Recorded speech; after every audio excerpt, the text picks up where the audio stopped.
love so much about horror is it pretty much exists in the moment between life and death.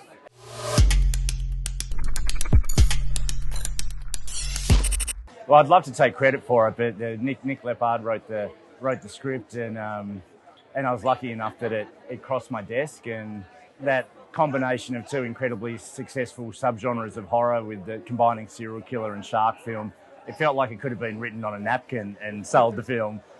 So it had a great high concept, and immediately that kind of hooked me.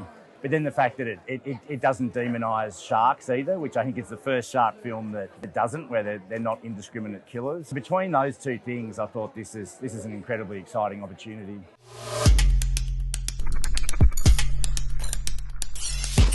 You know, the Australian kind of sense of humour in terms of there's a larrikinism and there's a sort of a self-deprecation that seems to come out in my films, because that's just a part of who I am. But I'm very influenced also by American cinema, and especially like 80s and 90s action movies. In a way, we were trying to make a very commercial film, but with an indie heart, you know, like that feels a bit Tarantino-esque or Coen-esque, but has this language that the audience already, you know, it's very slick and it's fast-paced, but then hopefully it's surprising as well.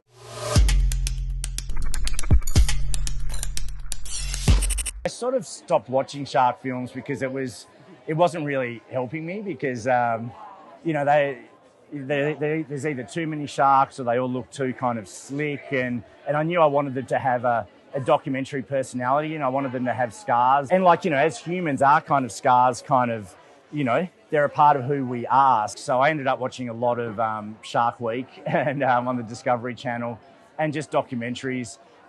But, you know, also I've just done so much serial killer research since the start of my career. I always keep coming back to Henry, Portrait of a Serial Killer, and, you know, Seven and Silence of the Lambs, which also has a kind of a dance scene.